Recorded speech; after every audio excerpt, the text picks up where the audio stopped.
एक साथ में दो फोर्स लगा, तो हमेशा जब दो इक्वल अपोजिट फोर्स लगते हैं तभी टॉर्क लगता है। अब यहाँ भी देखो ऐसा ही केस होगा। तूने अभी कहा कि सर इसके लिए इनवर्ट्स, अब देखो इनवर्ट्स तो बना नहीं पाऊंगा मैं, इनवर्ट्स कैसे दिखाऊंगा इसको, तो उसका तरीका पता है आपको, जेड एक्सिस दिखाते हैं। जेड एक्सिस कैसे दिखाते हैं, ऐसे लाइन खींच, तो जेड एक्सिस ऐसे, तो ये तुम्हारा हो गया force on A B, let's take F1 AD। Force on BC आपने कहा सर आउटवर्ड्स, ठीक है आउटवर्ड्स, ये लो आउटवर्ड्स, और आपने खुद कहा है तो आपको समझ में आना चाहिए सर, तो ऐसा नहीं कि आप मतलब फालतू बात हो रही है सर, ऐसे क्यों बना रहे हो आप, रीजन पता होना चाहिए। तो रीजन ये है कि भाई एक में फोर्स इनवर्स लग रहा था, एक में फोर्स आउटवर्ड लग रहा था। अब ये पक्का हो गया कि इसमें टॉर्क लग तो सकता है, provided they would have same value. अगर F1 और F2 इक्वल हो जाए तो इसमें टॉर्क लग सकता है। और ये कॉइल कैसा है, रेक्टेंगुलर कॉइल है, मतलब कुछ ऐसा रेक्टेंगुलर कॉइल जैसा है कुछ। नाउ द क्वेश्चन इज कि इक्वल और अपोजिट फोर्स क्या इक्वल लगेंगे फोर्स, तो देखते हैं। फोर्स का फॉर्मूला होता है ILB sin थीटा। तो देखो क्योंकि ये रेक्टेंगल है ना, तो AD और BC की लेंथ इक्वल होगी। ध्यान सुनना, ILB sin थीटा लिख रहा हूँ यहाँ पे। फोर्स होता है ILB sin थीटा, आया मैंने पिछले टर्म पे। I जो है वो फिक्स है, दोनों में सेम है, दोनों की लेंथ सेम है, hence force will be same, और थीटा भी सेम है 90। It means now we can say that F1 would be equal to F2 in magnitude, value बराबर है, लेकिन वेक्टर फॉर्म में लिखें तो F1 का साइन अपोजिट है। अब मुझे टॉर्क निकालना, तो अगली दो लाइन प्रूविंग खत्म, ये प्रूविंग है टॉर्क। कैसे निकलेगा अगले दो लाइन में देखो। So now I want to find torque, how can I find please. If I want to find torque now, मैं सिंपल से कॉन्सेप्ट बनाऊंगा। मैं जो AB वायर है उस AB वायर को मैं किसी एंगल पे टर्न कर लूंगा, इमेजिन कर लूंगा किसी एंगल पे टर्न हो गया है, कुछ ऐसा हो गया AB वायर। अब जिसको नहीं समझ रहा उसके लिए देखो, मार्कर ऊपर रख रहा हूँ, ये ऐसे था, ये देखना सामने ऐसे था सीधा, जब घूमेगा तो टर्न हो गया होगा। तो ये जो ऊपर वाली लाइन है देखो, वो थोड़ी टेढ़ी हो जाएगी ना, फिर से देखो ये ऐसे इसको ऊपर रखा हुआ है ऐसे, जब ये टर्न करेंगे तो लाइन भी तो टर्न होगी ऊपर वाली, ये भी तो टर्न होगा साथ में ये। तो ठीक वही देखो, ये है वायर का लाइन, यहाँ मैंने सोच टर्न करके बना दिया, ऐसे टर्न कर रहा है, ठीक। तो समझना मैंने क्यों बनाया वैसे, ऐसे इसको टर्न कर रहा है ताकि मैं निकाल पाऊँ कितने एंगल से टर्न कर रहा है, राइट वो चीज। सो अब देखो, टर्न करने के बाद मैं क्या करूँगा, अब मैं यहाँ पे मैं ऐसे टर्न कर सकता हूँ, I can turn in different direction, the other direction also. So don't be worried about this, जिस भी डायरेक्शन तुम टर्न करो डजंट मैटर, ठीक। तो टर्न बस होना चाहिए, किसी की तरफ टर्न हो जाएगा, और इसको मैं ट्रायंगल की तरह ऐसे मिलाऊँ। इमेजिन करना, ये है लेंथ, ये है ब्रेथ, रेक्टेंगल है ना, इधर वाला लेंथ होगा, इधर वाला ब्रेथ, तो ये मेरे लिए ब्रेथ B, और ये वायर है AB, और थीटा एंगल से टर्न होगा, it has turn by angle theta. अब मुझे क्या करना है, मुझे निकालना है टॉर्क। अब टॉर्क ये पता क्या करना है, सिंपल मैं ये सोच रहा हूँ कि अगर ये जो मार्कर है, इस मार्कर इस डस्टर पे जो फोर्स लग रहा था इस वाले सरफेस पे, इस एज पे, उस फोर्स की बात कर ले तो पूरा डस्टर के साथ घूम रहा होगा, तो जो फोर्स इस पे लग रहा होगा, जो इम्पैक्ट इस पे हो रहा होगा वही इस पे हो रहा होगा पूरे डस्टर पे। तो देखो मैं क्या कहता हूँ, मैं कहता हूँ कि the formula for torque is force into perpendicular distance. So force into perpendicular distance. The formula is force into perpendicular distance.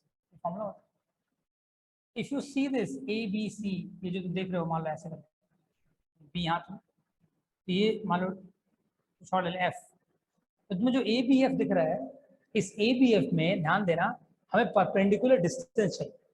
तो उसके लिए समझाने के लिए मैं बताता हूँ, जो A पे फोर्स लग रहा था इनवर्स लग रहा था कि F1 हो गया, जो B पे फोर्स लग रहा था आउटवर्ड लग रहा था F2 हो गया।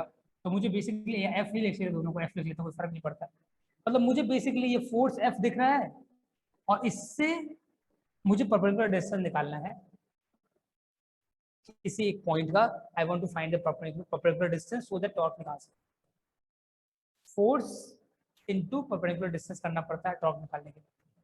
तो देखो परपेंडिकुलर डिस्टेंस निकालने जा रहे हैं, थीटा है, फोर्स का फॉर्मूला लिखते हैं पहले, I into L into B. B is capital B, multiplied by, I have to put the value. The perpendicular distance is B sin theta. दो लाइन की भले ही प्रूविंग है, लेकिन इसके बाद सब माथा घूमने लगता है, पता नहीं ये सब क्या हो रहा है, अब कहाँ से B sin थीटा क्या ला रहे हो। थोड़ा सा एक लाइन सुन लो, अब प्रूविंग खत्म हो गई है, यही बता रहा हूँ, यहीं तक आंसर है, बट फिर से बताता हूँ। मैंने इस वायर को यहाँ बना दिया है ऐसे घुमा के, और मैंने फिर दिखा दिया कि इस वाले पे फोर्स जो लग रहा था वो बाहर लग रहा था, अंदर लग रहा था, इस वाले फोर्स बाहर लग रहा था। तो जब फोर्स अंदर लग रहा था उसको मैंने यहाँ बना दिया ऐसे, और जो फोर्स बाहर लग रहा था उसको मैंने ऐसे बना दिया बाहर, ठीक है।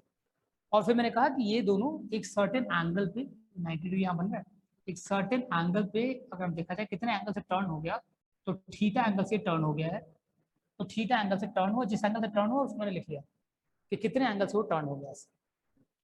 ओके, यहाँ लिखने के बाद मैं कह रहा था कि परपेंडिकुलर डिस्टेंस क्या हो, what will be the perpendicular distance. So perpendicular distance is P upon H। So देखना लिख रहा हूँ, sine theta is equal to P upon H। So P upon H का मतलब क्या हुआ, this is perpendicular distance P, that is AF, कुछ और ले लें क्या, AE upon AB, that is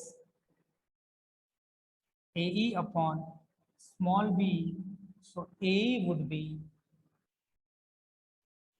B sin theta। मैं यही समझा रहा हूँ, यही परपेंडिकुलर डिस्टेंस है, यही परपेंडिकुलर डिस्टेंस जो हमें लेना चाहिए था, हमें ये डिस्टेंस चाहिए थी, ये वाली, ठीक है। So we needed this distance, yes someone want to ask something, yes available बोलो, हमें ये डिस्टेंस चाहिए। हाँ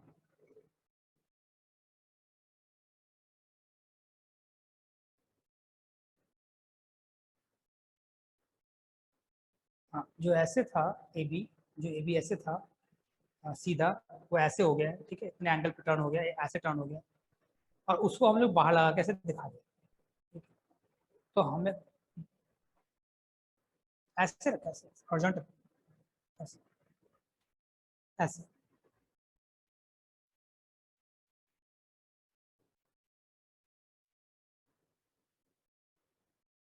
टर्न हो रही है, turn, rotation, rotation, the coil is being rotated, so that's what you have to understand। कोई नहीं प्रॉब्लम है तो फिर से देख लो एक बार, I have a video with me, I will show you the video, don't worry about it, that's why I brought a video so that you can see there and get some idea। थोड़ा 3D है, से दिक्कत हो सकती है, so मैं ये कह रहा था कि ऐसे घूम रहा है, तो साथ में पूरा पूरा ये भी साथ में घूम रहा होगा ऐसे ऐसे ऐसे, जो भी it will also be rotating with it, तो ये मैं समझा रहा हूँ। Okay, let's move ahead and talk about this। थोड़ा सा इशू है इसमें, I will show you video today, so don't worry, उसमें समझ में आ जाएगा, ये मान के चलो। तो देखो ये दो फोर्स हैं, जो फोर पे बनाए हैं बेटा वो टॉप व्यू है, मतलब फ्रंट व्यू है, सॉरी फ्रंट व्यू, ऐसे सामने से मुझे राइट देखना। में बनाया है, राइट में जो थीटा चेंज किया है अपना एंगल। ये क्या है ना, ये भी फ्रंट व्यू तो हुआ ना ऐसे, हाँ टॉप व्यू भी कह सकते हैं, या ऊपर से एंगल चेंज देख रहे हैं, we can say top view because we are changing the angle. If you are okay seeing like from the top, like ये मार्कर दो हैं, अगर तुम टॉप से देख रहे हो तो घुमा दिया मैंने ऐसे, या इधर घुमा दिया, तो जितने एंगल से चेंज हुआ that angle is being shown, ठीक। Okay okay sir. So now can someone simplify this further, क्या उसमें कुछ सिंप्लीफाई और कर सकते हो क्या, can you do something about it, anyone who has little sharp I can see the, कुछ इसमें कुछ और बन सकता है, कुछ क्या बन सकता है, जल्दी देखो, there is something which you can form here, and what is that, simplify में और क्या कर सकते हैं कौन, yes area, कैसे Aryan Singh area, how Sir, L into B, yes small b. हाँ बिल्कुल सही कह रहे हो, आई थिंक बाकी लोगों को समझ में आ गया होगा, बिकॉज लेंथ इनटू ब्रेथ अगर ध्यान से देखोगे तो लेंथ इनटू ब्रेथ है, see how this is length, this is breadth. So in the next step, I'm going to write that one. I'm going to write that if you want to find the torque का formula देखो क्या हुआ, torque का formula हुआ I into capital B into L into small b sin theta. So I into capital B into area, because that was rectangle, rectangle area होता है length into breadth, और फिर n turns, for n turns tau is equal to N B A sine theta, यहाँ से I भी है ना, तो N B I A sine theta, जिसको आसान बनाने के लिए मैं ऐसे याद करवाता हूँ बच्चों को, या तो तुमको ऐसे याद कर लो, टाउ इक्वल टू बिना साइन थीटा, बिना साइन थीटा, बच्चों को याद हो जाता है बिना साइन थीटा बस। और जैसे टॉर्क का क्वेश्चन है उसका बिना साइन थीटा, तो बिना BIN A, बिना और साइन थीटा। और आजकल तुम लोग बहुत वो जनरेशन है जो कि निब्बा और निब्बी बात करते हैं, तुम चाहो तो निब्बा साइन थीटा याद कर लो, तुम्हारी मर्जी, राइट। जैसे तुम्हें याद करना हो तुम्हारी, बस याद करना है इसको, it's up to you, whatever language you prefer और whatever language suits you, right. तो दैट्स याद इसलिए जरूरी है बिकॉज फॉर्मूला याद है, कुछ ट्रिक तो बनाना ही पड़ेगा ना, ऐसे कैसे। Okay, this formula is very used, very much used, क्योंकि अब छोटा फॉर्मूला है ना, तो बोर्ड बहुत बार बार पूछता है इस क्वेश्चन को, 1 मार्क 2 मार्क, वो कोशिश करता है ऐसा फॉर्मूला पूछे जो बच्चा याद करता है, तो ये फॉर्मूला बच्चा याद कर लेता है, आप भी याद कर लेंगे। B stands for magnetic field, I stands for current, N stands for number of turns, A is the area of the coil, theta is the angle, कौन सा angle? So angle between the magnetic field and the coil, important है, angle between the magnetic field and the coil, किस angle पे है magnetic field, ठीक। अब इसी torque के बाद लोगों ने जैसे टॉर्क डेराइव किया फॉर्मूला, अब तुमसे कोई पूछ सकता है कि बताओ टॉर्क मैक्सिमम कब लगेगा, कब टॉर्क मैक्सिमम लगेगा? 90, जब एंगल 90 डिग्री, बिल्कुल, जब मैग्नेटिक फील्ड और कॉइल के बीच में एंगल 90 डिग्री होगा, लाइक कॉइल ऐसे रखी हुई है और मैग्नेटिक फील्ड ऐसे है, ठीक, 90 डिग्री, ठीक, या तो ऐसे देखो जैसे तुम देखना चाहिए, तो मैग्नेटिक फील्ड इसमें 90 डिग्री एंगल होगा तब वो मैक्सिमम लगेगा, right, that is one concept. And minimum कब लगेगा? जब वो पैरेलल हो जाएंगे। लेकिन प्रॉब्लम पता है क्या है, how would you know the direction of coil? Direction of coil कैसे पता चलेगा? तो मैग्नेटिक फील्ड डायरेक्शन दिया रहेगा, कॉइल की बात कैसे करोगे? How would you know the direction of coil? Anyone? ये तो आपने बोल दिया, सही बात है, बट ये तो सोचिए डायरेक्शन ऑफ कॉइल कैसे निकालेंगे? कॉइल तो एक पूरा रेक्टेंगल है ना, कौन बता रहा है? देखिए डस्टर, इसका डायरेक्शन बताइए। Area vector, area vector. Yes yes Aryan, that's correct. देखो बेटा, क्योंकि आप लोग 12th में हम समझना है, राइट, और याद रखना है, क्योंकि क्वेश्चन जब आएगा ना तो फंस जाओगे तुम, वहाँ पे क्वेश्चन पढ़ोगे बोला सर ने बताया था, याद है फॉर्मूला, बिना साइन थीटा याद हो गया मुझे, लेकिन बिना में थीटा क्या होगा?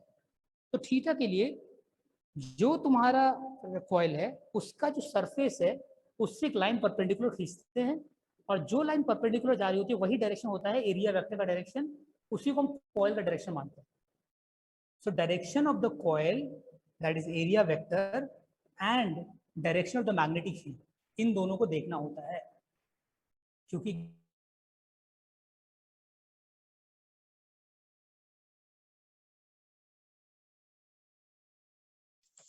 so there is a question which is based on this, which you will see, जिसमें उसने अलग अलग बनाए हुए हैं, they have drawn different kind of, you can say, coils in different direction, अलग डायरेक्शन में कॉइल बनाया हुआ है, एंड उस कॉइल पर उसने बात की है कि अगर डायरेक्शन कॉइल बनाएंगे तो कॉइल फिर मतलब कब टॉर्क ज्यादा लगेगा, कब टॉर्क कम लगेगा, उसके बारे में बात कर, ठीक है। तो वो चीज मैं तुम्हें बना के दिखाता हूँ, तो ये तो एक बात है। अब इसमें